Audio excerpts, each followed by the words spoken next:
dipersembahkan oleh Luwak hitam baru, nggak kemanisan, mantap. Selamat malam para pemirsa, ketemu lagi di Hot Room dengan saya Hotman Paris. Kelakuan bupati, kelakuan pejabat. Bupati Aceh Selatan pada saat rakyatnya sedang berjuang taruhan nyawa melawan banjir dan longsor, dia hanya dalam hitungan hari menyatakan tidak sanggup lagi. Habis itu dia pergi umroh. Jadi dia meninggalkan rakyatnya yang sedang berjuang melawan banjir dan longsor. Alasan dia pergi karena sayang istri lagi ulang tahun dan juga dia ada nazar. Padahal umroh kan bisa dilakukan setiap waktu. Inilah yang terjadi sekarang ini. Di tengah-tengah semua sedih melihat banjir dan longsor di Sumatera, khususnya di Aceh. Inilah Hot Room. Bupati Aceh Selatan diberhentikan sementara.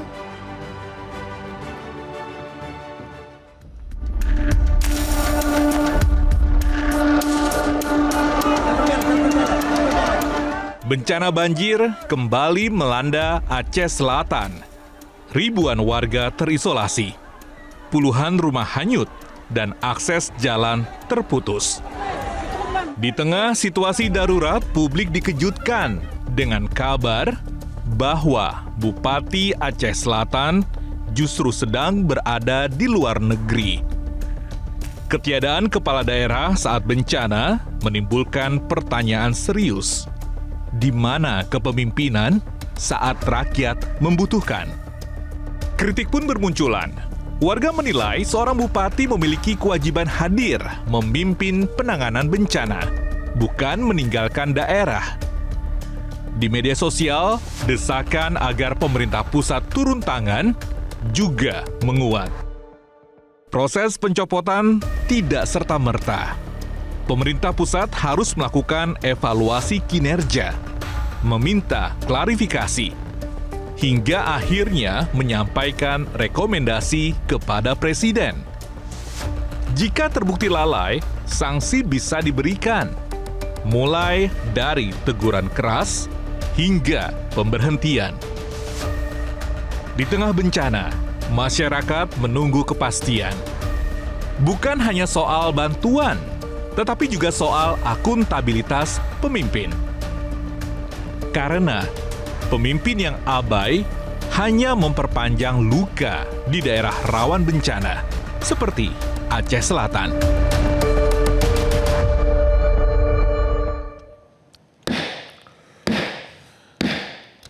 Apapun yang terjadi, stamina kerja harus tetap dipelihara.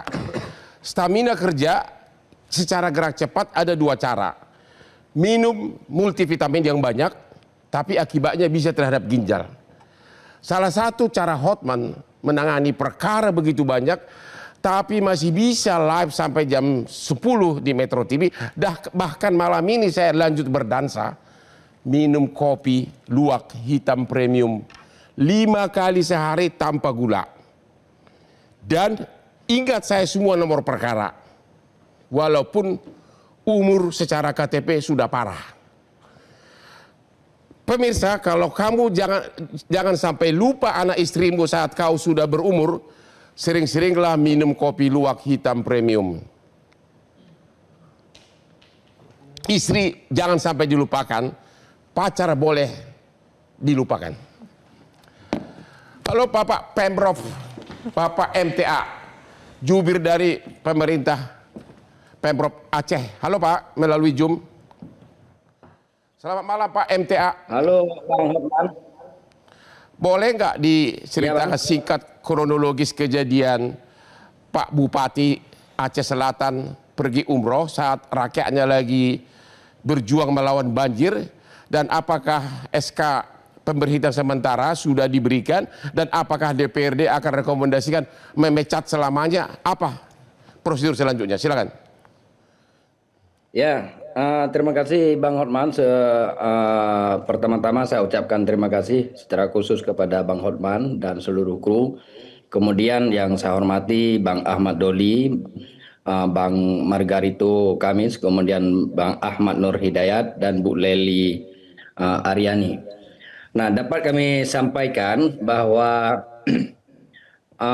sejak tanggal 22 itu curah hujan tinggi di Aceh, bahkan sudah diperingatkan oleh BMKG terhadap potensi dari bencana yang akan terjadi di Aceh dan sepanjang Sumatera.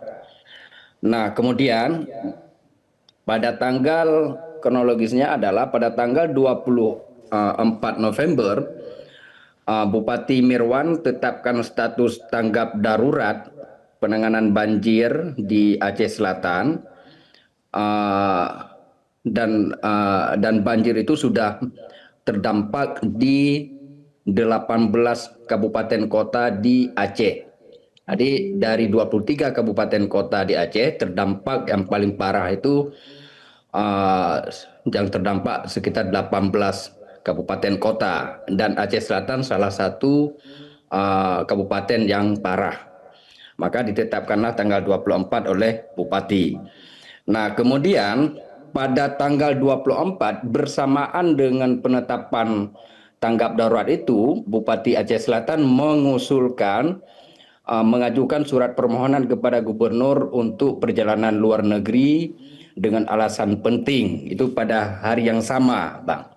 Nah, kemudian tanggal 24 itu surat yang kita terima di kantor gubernur itu tanggal 26. Nah, tanggal 27 Bupati Aceh Selatan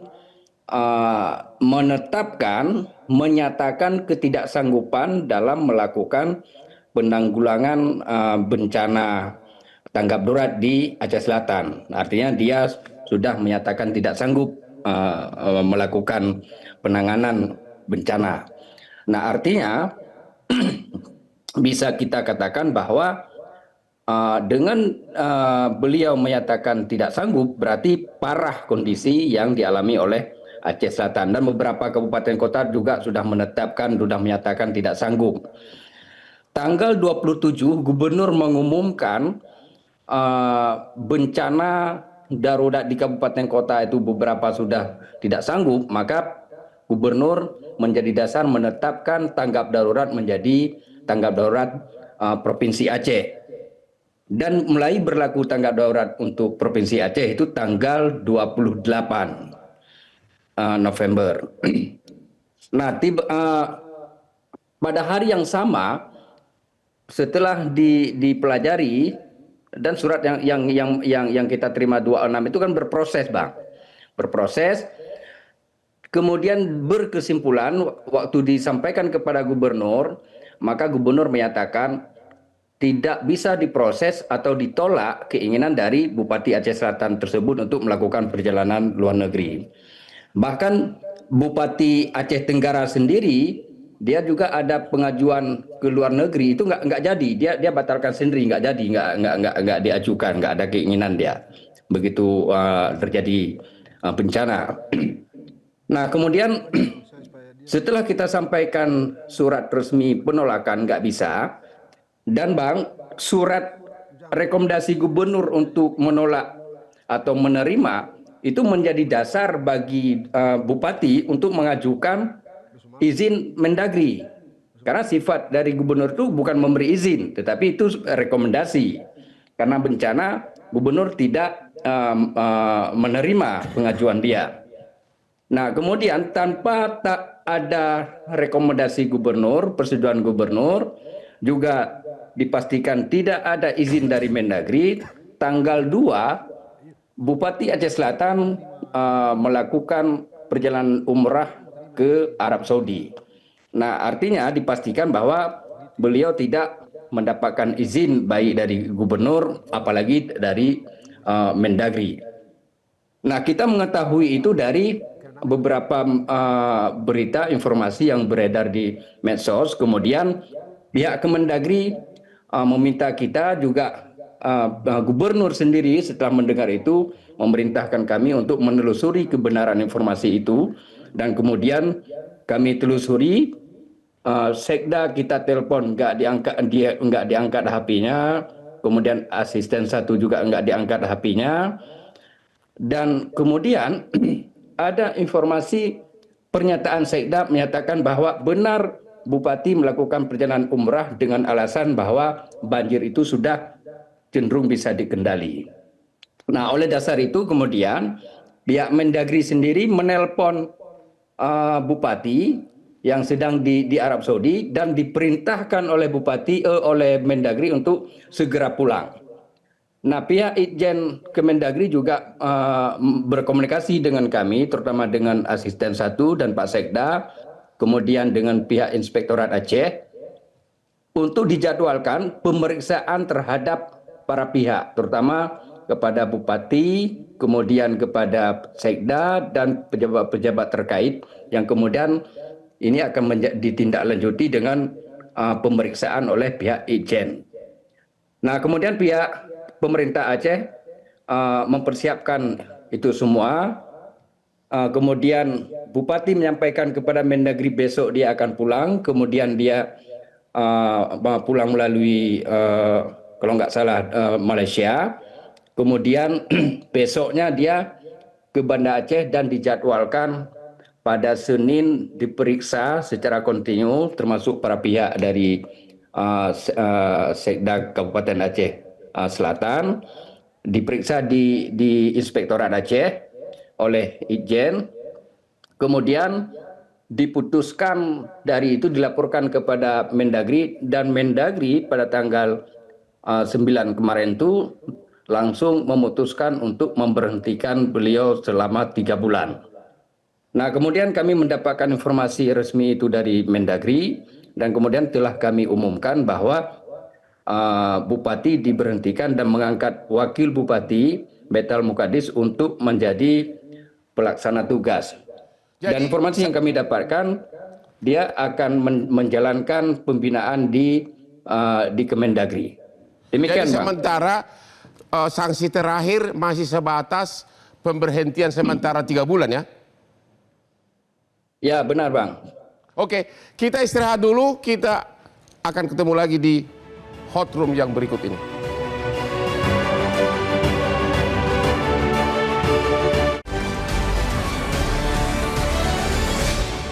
Dipersembahkan oleh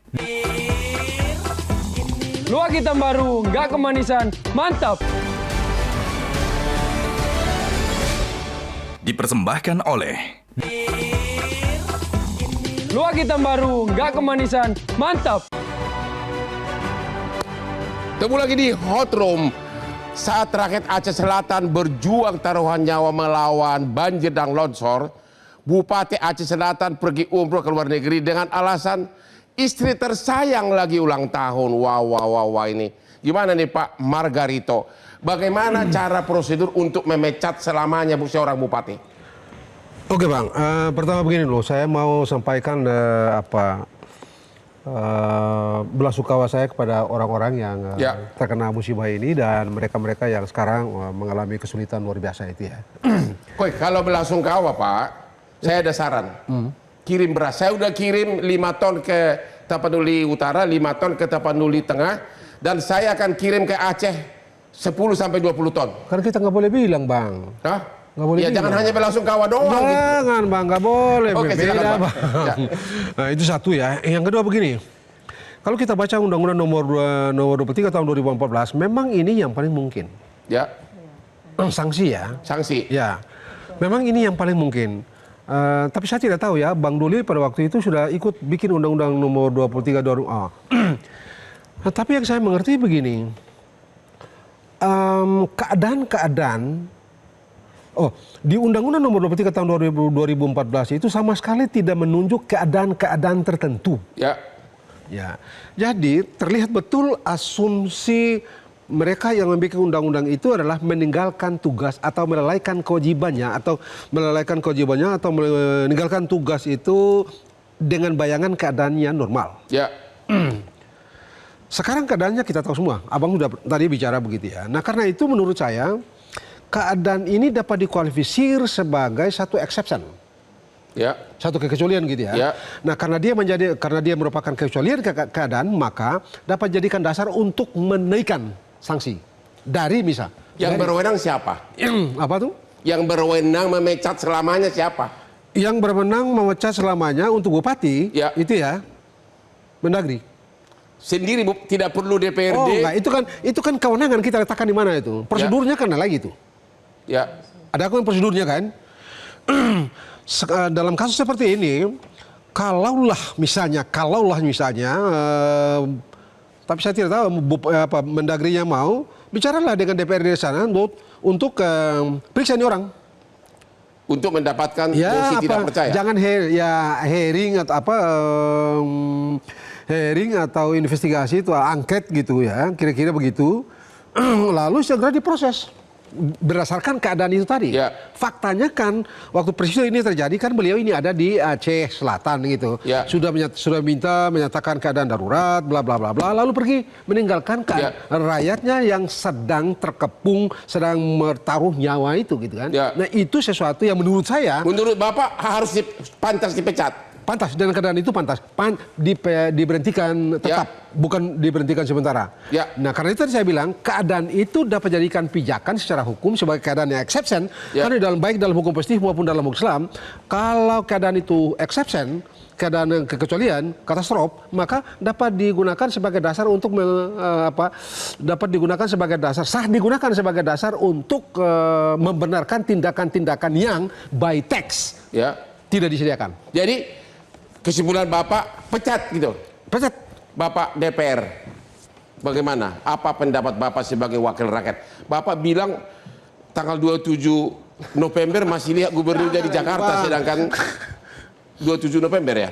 Sedangkan banjir sudah mulai tanggal 24. Bagaimana itu? Ya, jadi saya pada saat itu memang sedang ngurusin Aceh nih, Bang. Ya. Jadi dapat informasi memang betul hujan itu mulai 22. Puncaknya itu 26, 27, 28. Ya.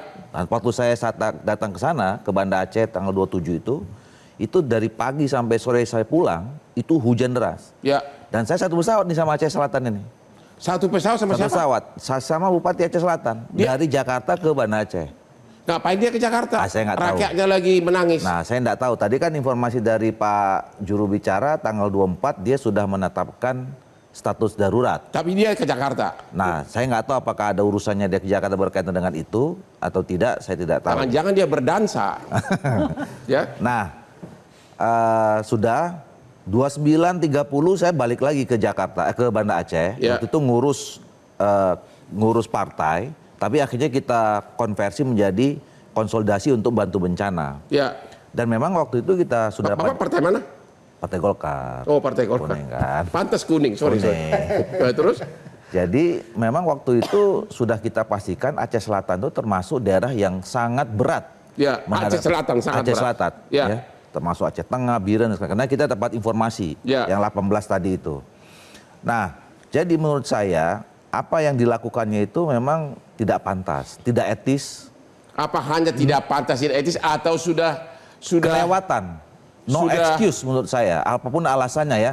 Ya katakanlah misalnya orang memperdebatkan soal umroh. Ya. Umroh itu ya memang ibadah, tapi bisa dilakukan tidak harus ada waktunya pada saat itu. Ya. Apa istrinya terlalu cantik, katanya istrinya ulang tahun. Nah, apalagi alasannya cuma karena sekedar istrinya ulang tahun gitu. Nah, jadi menurut saya itu bisa dicari waktu yang lain lah. Ya. Karena kan abang kan biasanya kan dengan orang hukum kan. Ya. Hukum tertinggi adalah menyelamatkan manusia kan kira-kira gitu. Benar. Kan? Nah, jadi dia tidak peduli. Artinya anggap enteng mungkin situasinya kan. Nah, oleh karena itu menurut saya langkah yang dilakukan oleh Menteri Dalam Negeri sudah tepat. Tapi memang itu hanya sebatas itulah yang paling maksimal di dalam yang diatur dalam 2014 itu. Nah, selanjutnya untuk pecat siapa yang berwenang? Gini, bupati itu kan pejabat politik, Bang. Jadi selain proses administratif, ini kan yang diambil proses administratif ini.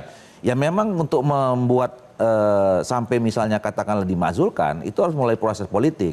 Ya. Walaupun ujungnya nanti kembali kepada proses administratif, itu putusannya presiden. Jadi caranya gimana? Nah, menurut saya konkretnya gimana? Konkretnya teman-teman DPR atau rakyatnya, DPRD, Ya. rakyatnya ya kayak dulu misalnya contoh Pati itu, Ya. datang rame-rame ke DPR, minta bupatinya dimakzulkan, Ya. kemudian DPR melakukan proses apa hak angket, hak interpelasi dan segala macam seperti itu diparipurnakan, rekomendasikan diberhentikan secara tetap. Nah, baru nanti masuk ke proses berikutnya ke gubernur, kasih rekomendasi, terus kemudian nanti ada pengujian lagi kalau tidak salah di Mahkamah Konstitusi, baru sampai putusan presiden. Jadi Mendagri tidak berwenang secara jabatan langsung memecat sesudah 3 bulan. Tidak. Jadi kan apa namanya, semangat yang ada di dalam Undang-Undang 23 2014 itu kan Mendagri sebagai pemerintah pusat melakukan pembinaan Ya. terhadap pemerintah kepala Kalau daerah. DPRD dengan kekuatan lobby DPRD Aceh tidak menjatuhkan sanksi apa-apa ke dia, malah dibiarkan, apa yang terjadi? Ya secara politik ya dia tetap bisa tetap menjabat. Oh begitu ya? Iya, artinya memang mungkin itu kekosongan hukum di dalam undang-undang kita ya pada akhirnya kalau ada kejadian seperti ini. Presiden pun tidak berwenang untuk memecat dia. Nah mungkin nanti setelah 3 bulan, saya kan gini, saya menangkap 3 bulan ini kan mungkin kita fokus dulu nih pada Ya. soal penanganan bencananya. Ya. Saya menangkap background dari kenapa 3 bulan misalnya. Selesaikan dulu urusan, 3 bulan nanti kita bicarakan lagi.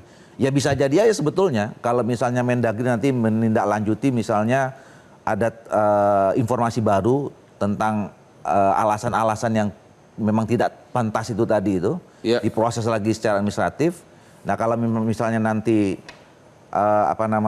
ditemukan alasan cukup kuat untuk diberhentikan, menurut saya sih ya bisa aja. Kalau saya melihat ada, kalau memang sudah harus dipecat, kalau presiden mau, tinggal dimobilisasi saja oknum tentara dan polisi, kerahkan rakyat untuk berdemo. Selesai ya kan? Benar nggak? Ya, Kalau turun semua aparat polisi tentara, dikumpulkan rakyat, suruh turun, Ya, masa? proses politik kan berarti kan Bang, Ya. ada yang mobilisasi kan. Ya, jadi memang yang bisa menyelesaikan itu memang politik.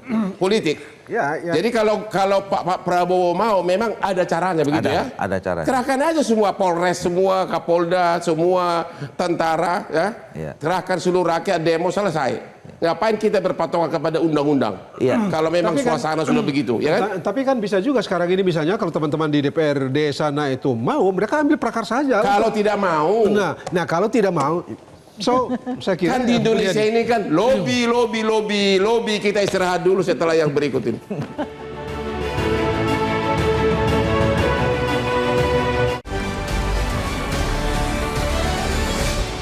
Dipersembahkan oleh Luwak hitam baru, nggak kemanisan, mantap. Dipersembahkan oleh Luwak hitam baru, nggak kemanisan, mantap. Ketemu lagi di Hot Room. Pemirsa, sekali lagi saya ingatkan, kopi luwaklah yang membuat Hotman bisa kerja 18 jam sehari. Kopi luwak hitam premium. Aman di lambung. Ibu, panggilan Ibu Leli. Ya. Apa pendapat Ibu tentang kasus ini? Tadi Ibu, apa ya penilaian Ibu sebagai ahli komunikasi politik? Ya. Ya. Pertama, kalau kita mendengar kronologis yang diceritakan dari Pemprov Aceh tadi ya Bang, Ya. itu terlihat bahwa ini ada komunikasi yang tidak selesai. Ketika sang bupati mengajukan izin untuk bepergian ke luar negeri. Ya. Pesan itu kan belum dijawab, Ya. baru dia lakukan secara linier, satu arah. Ya. Belum ada respon dari pihak yang bisa memberi wewenang kepergiannya untuk keluar negeri. Artinya apa itu? Salah siapa? Salah dia, gitu. Salah Harusnya dia. kan dijawab dulu kan, harus Oke. dia menerima dulu jawaban. Ngapain dia minta izin kalau memang dia tidak tunggu jawaban gitu? Betul, Ya. harusnya kan seperti itu. Ya. Lagian juga kemudian ketika dia memaksa keluar negeri, kebetulan tadi juga saya mendengar ceramah dari Ustadz ya, Bang ya, saya bukan ahli agama, tapi dia mengatakan kalau soal kepergian umroh itu kan sunat sifatnya. Ya. Nah, kalau dia menunda keberangkatan karena dia adalah pemimpin di daerah itu, rakyat lagi membutuhkan bantuannya, mungkin dia tidak memberi uang. Kepergian umroh itu bisa digantikan loh Bang. Digantikan dengan memberi makan 10 orang miskin. Atau kalau tidak memberi pakaian 10 orang miskin. Yang dibutuhkan rakyatnya itu lebih dari mereka yang terpaksa termiskinkan kan dengan situasi atau keadaan. Harusnya dia gitu membawa seluruh jajarannya hadir di tengah bencana itu. Artinya menurut Ibu membantu rakyat itu adalah bagian dari ibadah. Bukan hanya ibadah, tapi tugas dan tanggung jawab dia sebagai pemimpin. Kalau kita buka sumpah dan janji jabatan dia, di situ kan ada bagaimana peran kepala daerah di saat bencana.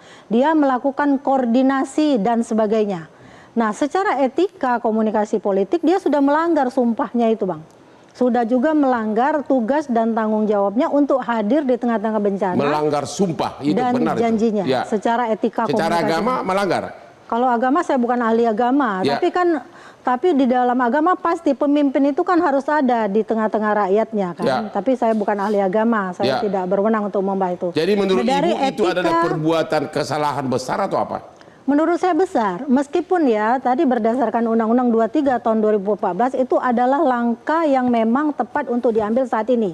Karena apa? Di situ kan tertera tentang bagaimana ketika dia mengajukan kepergian ke luar negeri tanpa izin, gitu loh Bang. Sampai batas itu mungkin sampai di situ selesai. Namun yang kita pikirkan adalah seandainya teman-teman di DPRD tersebut berkeyakinan bahwa ada hal-hal lain yang dirasakan memang dilanggar oleh sang bupati, mereka bisa saja membentuk pansus misalnya. Wakil bupati, kenapa diam saja tidak lapor ke pusat? Apa dia juga salah? Iya, jadi semuanya menurut saya, dia, wakil bupati, sekda, jajaran kepala dinas sosial, kepala dinas penanganan bencana, semuanya kan bisa turun sebenarnya di bawah koordinasi Ibu bupati. Itu kesalahan besar. Besar sekali. Terima kasih Pak Ahmad Nur, gimana? Ahli kebijakan publik, apa komentar Anda tentang kejadian ini? Pertama gini, kalau saya lihat sih ini udah game over dia ini. Sudah game over. Game over? Sudah selesai lah karir politiknya di bupati itu. Ya. Pertama indikasinya begini, dia kan juga salah satu ketua DPC Gerindra. Katanya udah dipecat dari Gerindra. Saya dengar begitu, udah dipecat. Artinya Pak Prabowo langsung yang kita dengar yang malah memerintahkan dia dipecat. Artinya di level presiden aja sudah tidak suka. Ya. Karena apa ya, saya kira secara moral, secara etika ini sudah melanggar semua. Kalau tahu diri harusnya mundur ya. Menurut saya lebih gentle kalau dia bilang mundur. Ya. Karena dalam sumpahnya tadi Ibu sudah sampaikan, pemimpin itu mementingkan kepentingan publik di atas kepentingan pribadi dan kepentingan istri.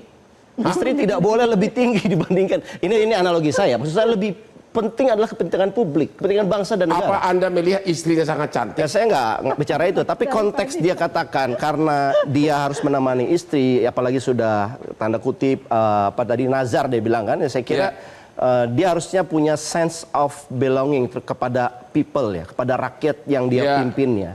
Ini kan seolah-olah saya jadi berpikir ini pengkaderan atau pemilihan leader di level daerah begitu parah kah? Ini kan salah orang yang ikut pilkada kemarin secara serentak. Mereka menjual janji politik. Mereka kan hasil seleksi politik lokal. Yang terbaik, yang terpilih. Kan itu yang kita inginkan kan, Bang. Demokrasi kan begitu, yang terbaik. Tapi untuk urusan sederhana, ini tanggal 24 lagi besar-besarnya, kemudian dia kemudian punya prioritas yang lain, yang itu adalah private, dan menurut saya ini udah salah. Makanya saya katakan... Menurut Bapak, apa jangan-jangan bupati lain juga begitu? Saya ingin katakan, nah ini yang poin kedua. Bisa nggak kita beranjak diskusinya naik satu level, Bang? Dibandingkan menyalahkan, tapi kita bicara bagaimana kita mengantisipasi supaya bencana yang melibatkan korban banyak itu bisa kita hindari. Artinya begini, dalam protokol krisis bencana, harusnya ada kebijakan secara nasional. Mungkin Pak Doli bisa jelaskan, ada nggak kebijakan no one living untuk pejabat publik? Tidak boleh ada no living in disaster. Tidak boleh ada orang yang pergi saat bencana. Bukankah itu sudah by nature suatu keharusan? Jangan-jangan karena protokol krisisnya tidak ada secara nasional. Tidak ada protokol atau tidak ada mental. Sehingga dia punya persepsi sendiri. Saya katakan tadi, kalau lihat dari kronologinya, kalau kita mau fair, dia kan sempat bilang, saya nyerah. Ya. Dia udah give up. Saya nyerah langsung pergi. Gitu. Enggak, saya nyerah itu kan kalau tadi di cerita Pak Muhammad MTA, dia dikatakan menyerah itu kan sekitar tanggal 26. Ya. Sebetulnya dia masih ada ruang untuk berpikir, umrohnya tanggal 2. Untuk berpikir mana yang dia prioritaskan. Saya melihatnya begini, jangan-jangan protokol kebencanaan kita tidak begitu jelas. Sehingga level orang nomor 1 di tingkat kabupaten saja, ketika dia sudah bilang nyerah, jangan-jangan memang dia nggak punya resources. Sebentar dulu. Saya kurang setuju, Pak. Itu bukankah suatu keharusan, nggak usah pakai protokol. Ya sama aja dengan anggota keluarga kita lagi bencana malah kita pergi jalan-jalan. Gimana itu, Pak? Oh iya setuju, saya setuju. Kalau based on Undang-Undang nomor 23 tahun 2014 ya tentang Pemda itu, ini absolutely dia mesti urus. Ya. Ini bagian dari urusan pemerintahan, apalagi dalam situasi katastrof kayak gini. Sudah taruhan nyawa. Sudah taruhan nyawa, tidak ada exception sama sekali, tidak ada pengecualian sama sekali gitu. Dia absolutely mesti urus. Ya. Jadi tidak ada alasan untuk AO enggak, dia mesti urus. Gimana itu, Pak? Tidak Pak ada Doli. lain. Kan Bapak sebagai anggota DPR bisa bersuara lebih lantang. Pecat gitu loh. Gimana caranya, Bung? Gimana, Pak? Ya. Bang Doli nggak bisa, Bang. Ya, coba dulu sebagai Nggak bisa, Bang. wakil rakyat gimana, Dia Pak? orang Golkar, Bang. Ini orang Gerindra, Bang. Susah lagi apa bikin susah dia tuh. Nggak berani gitu. Nggak berani. Oh, sorry, Pak. Sorry, Pak. Bukan. Teman-teman ini. Nggak berani ya? Bukan soal konteksnya bukan berani nggak berani. Ya kan? Tapi kalau memang ini atas nama kepentingan rakyat, ya sekira kita harus bicara semua bahwa ini sudah tidak pantas lagi. Jadi saran Bapak ke Bapak Prabowo dan Mendagri apa? Pilihannya tadi saya katakan, pertama yang paling elegan itu dia sadar bahwa dia tidak mampu lagi menjalankan mundur gitu. Mundur itu yang paling simpel. Ya kan? Kalau memang ada misalnya dia berasal dari Partai Gerindra tadi misalnya. Saya kira yang paling bagus adalah teman-teman Partai Gerindra sana suruh dia mengambil mundur. prakarsa. Gitu. Mengambil prakarsa untuk budaya mundur Yang kedua, kalau tidak mundur? Ya, yang kedua tadi kalau tidak mundur diproses secara politik. Nah, sekarang kita tanya lagi, apakah teman-teman DPRD sana menganggap ini sesuatu yang salah atau tidak? Ya kalau memang mereka menganggap ini salah, ya kerjakan. Kalau misalnya tidak, ya berarti ini kan satu grup semua nih berarti. Kalau DPRD-nya tidak menganggap serius, partai politik bisa nggak recall semua anggotanya? Ini saya bilang, saya ingin nyambung, Bang. Jangan-jangan isu di daerah beda dengan isu apa yang kita bahas. Jangan-jangan mereka anggap ya udah emang bupatinya udah nggak bisa apa-apa dan mereka melihat wajar. Yang saya ingin katakan adalah ini jangan-jangan sistem, Bang. Ada persoalan sistem yang kita perlu perbaiki dari kebijakan kebencanaan ini. Kenapa? Nggak bisa apa-apapun kan dia bisa hadir di tengah rakyatnya dulu. Benar. Dia bisa minta tolong kepada anggota DPRD. Saya ingin mengatakan gini, Bu. Secara moral dia salah, sudah jelas. Saya kira game over salah. Cuman ketika misalnya kita lihat reasoningnya, bupati yang lain bagaimana? Jangan-jangan nggak ketahuan aja nih secara viral. Jangan-jangan dia di Jakarta juga di waktu yang sama. Contohnya gubernurnya aja ya, Bang ya. Gubernurnya kan bisa memantik simpati masyarakatnya kan. Dia menangis. Keadaan seperti ini dibilangnya tsunami kedua, mengeluarkan kalimat-kalimat empati dan simpati itu penting bagi seorang pemimpin. Apalagi dalam kalau saya, Bang, ya sekali lagi ya, dari segi tata negara ini kewajiban. Iya. Ini kewajiban kepala daerah, bupati gitu ya, memastikan rakyatnya berada dalam keadaan terurus. Dia hadir di tengah-tengahnya. Dan terurus. Dalam keadaan seperti ini, kewajiban itu justru menjadi absolut. Kewajiban memastikan rakyatnya itu terurus menjadi absolut. Ya. Soalnya kan sekarang kan dia pergi aja tuh. Dia udah tahu ini ada masalah nih. Kenapa dia pergi? Sudah tahu juga itu ada gubernur yang tidak mau kasih izin. Karena gubernur memegang otoritas itu. Otoritas memberikan izin itu dan tidak dikasih. Jadi benar-benar dia sudah mengkhianati kampanye waktu kampanye ya. Oh iya. Dan dia baru terpilih awal tahun 2025 ya. Ya kemarin. Iya. 2025 ini. Ya 2025. Nah, jadi sayangnya modalnya belum kembali ya. Modal kampanye belum kembali. Dan ini juga bukan hal itu aja, Bang. Ini kan anggap enteng.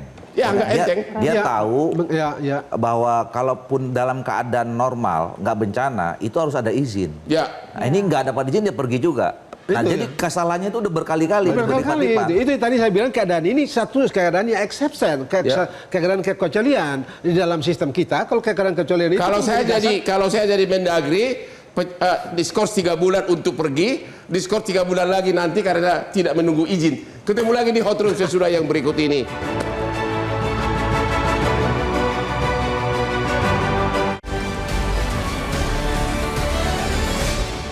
Dipersembahkan oleh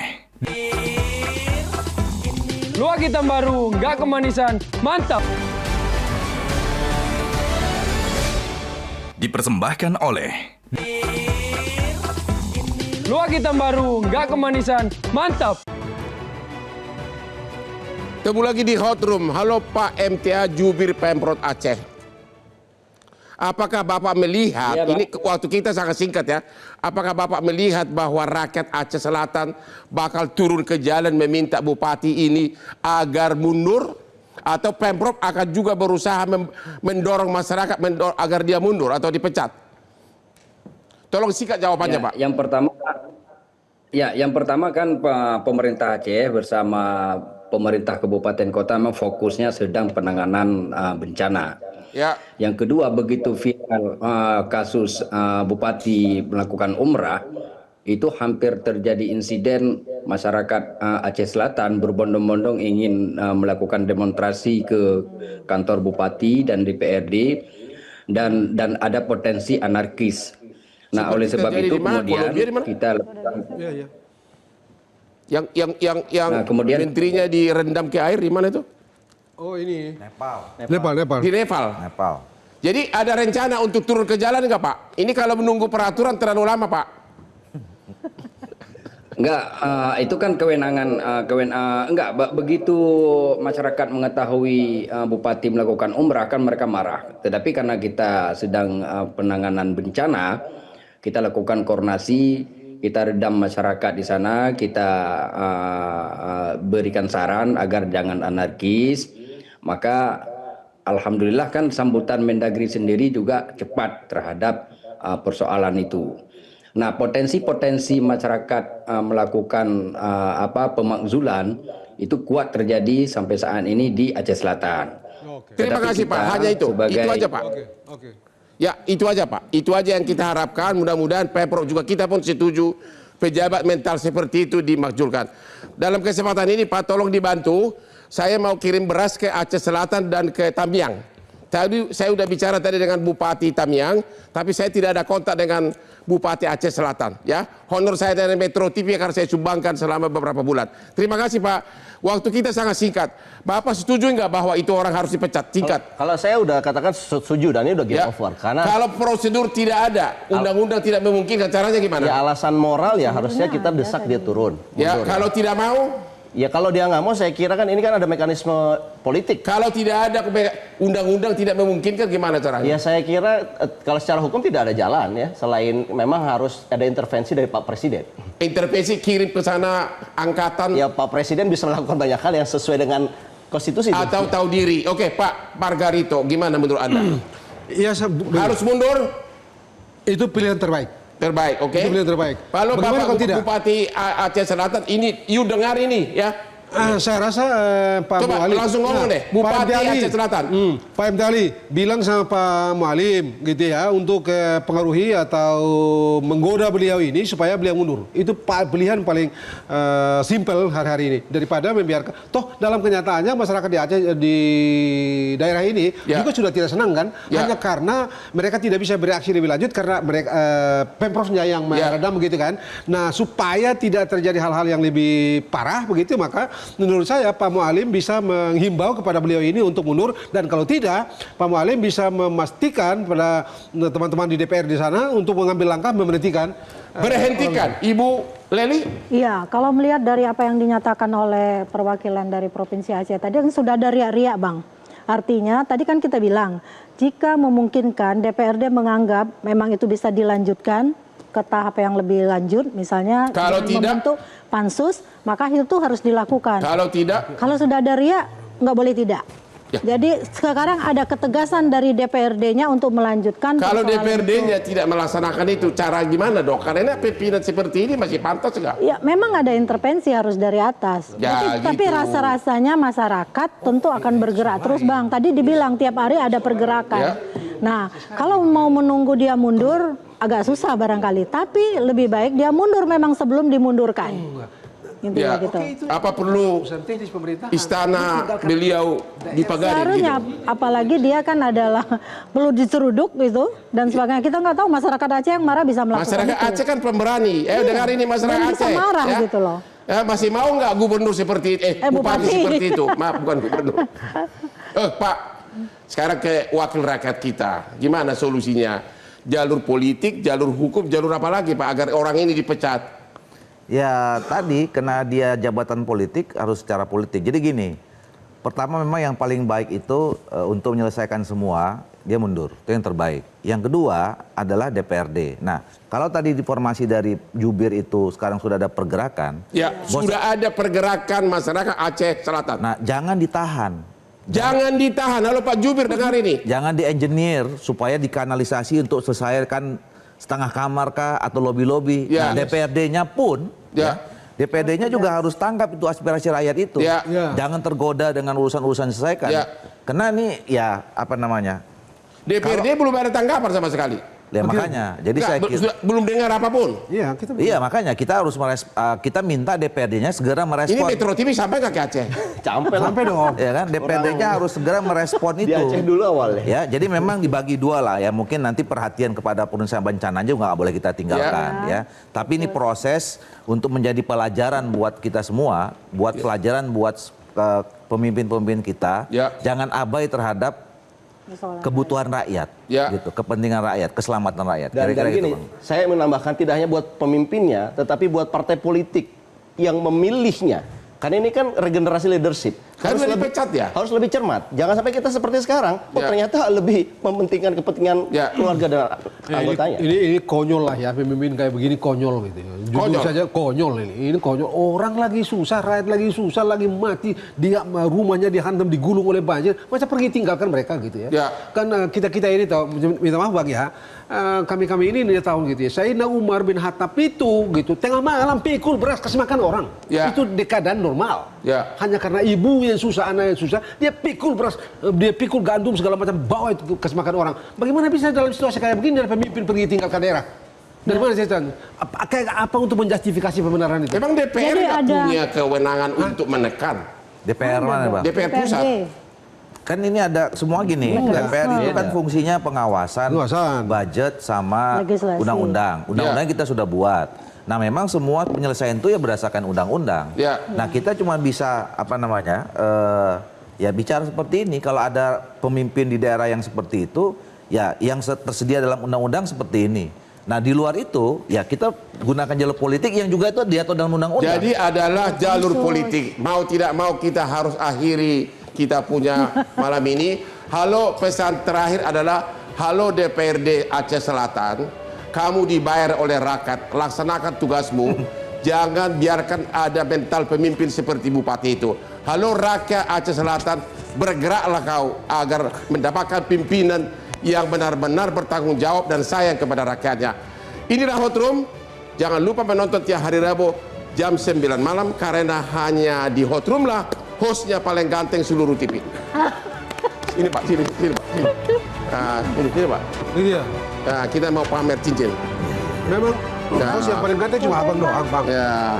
Ya klaim lah itu Bang. Kita nggak punya cincin. Boleh-boleh aja. Ini berarti ini. Satu dong. Tunggu Bang di foto ya. Ini. Yang ini di Kan belakang. udah bersaing sepatunya. Bukan yang ini supaya kita bersaing ini.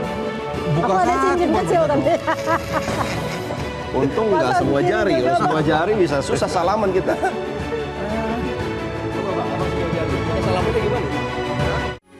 Metro TV.